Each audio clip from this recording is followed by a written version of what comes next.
Hello, and welcome to another episode of the Easy English Podcast, your go-to source for mastering English without the stress, without the overwhelm.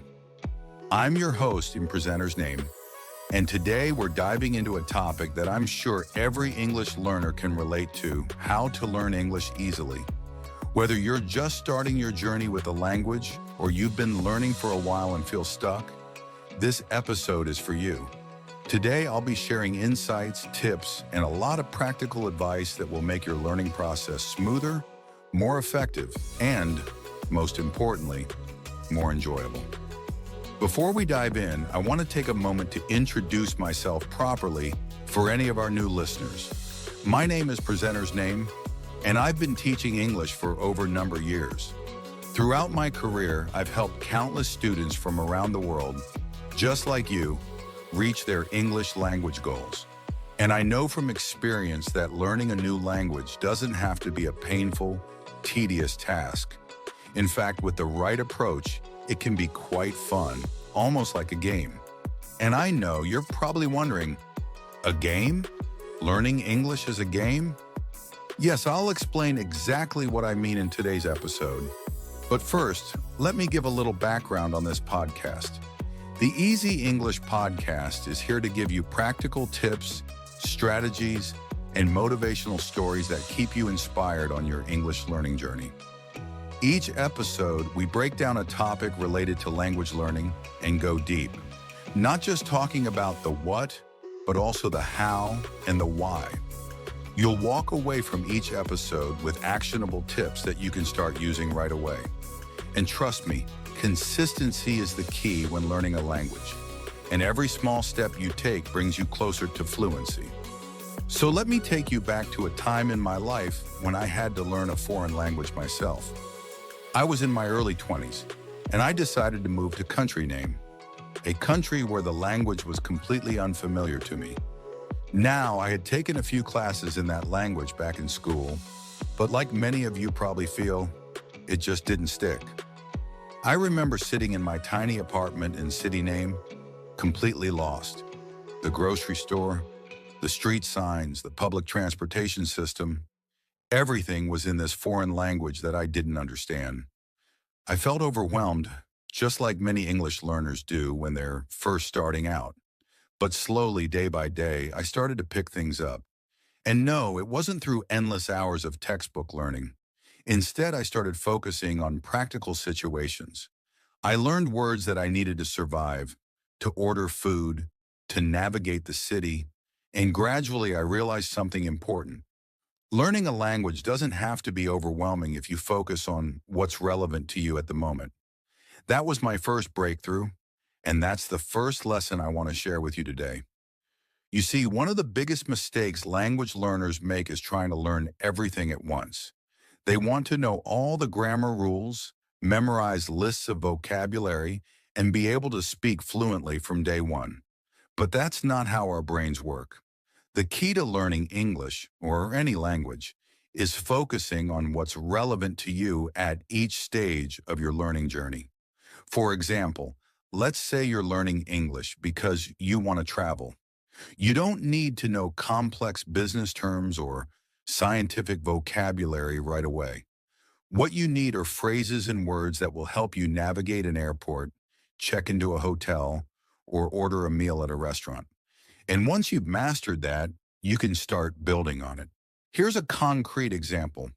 When I was learning language name, I didn't start by learning all the verb tenses or memorizing hundreds of words. No, I started by learning how to introduce myself.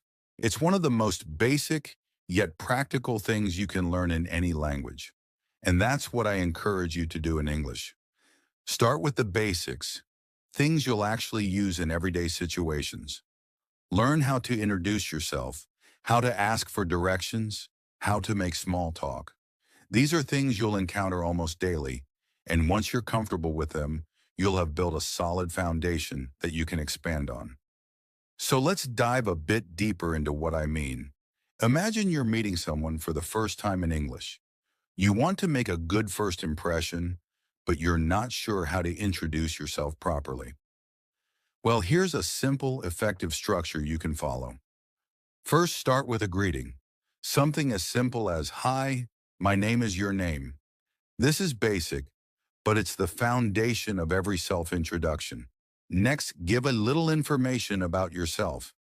You could say something like, "I'm from your country," or "I live in your city." This is a chance to share something personal and relatable. Then add a detail about what you do. For example, "I'm a student," or "I work in your job field." Keep it simple and straightforward. Finally, you can end with a question to keep the conversation going. Something like, "What about you?" or "Where are you from?"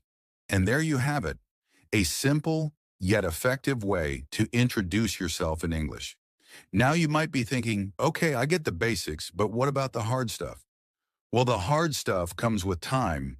The more you practice these basic interactions, the more comfortable you'll become. And before you know it, you'll be able to have longer, more complex conversations. Now, here's something I really want you to understand. Consistency is everything when it comes to learning English. It's not about how much time you spend in one sitting. It's about showing up every day, even if it's just for 10 or 15 minutes.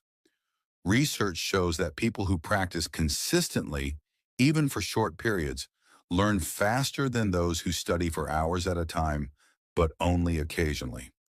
In fact, according to a study published by Research Institution, learners who practice for just 15 minutes a day retain information up to 30% better than those who cram for longer sessions. So let's say you're learning 5 new words a day. That's it, just 5 words. In a month, that's 150 new words. And in a year, that's 1,825 new words in your vocabulary. Imagine how much more confident you'll feel knowing that you've built your English vocabulary step by step, day by day. Here's an example. I once had a student named Student's Name. She was determined to learn English, but she struggled with consistency. She would study for hours one week and then not study at all the next.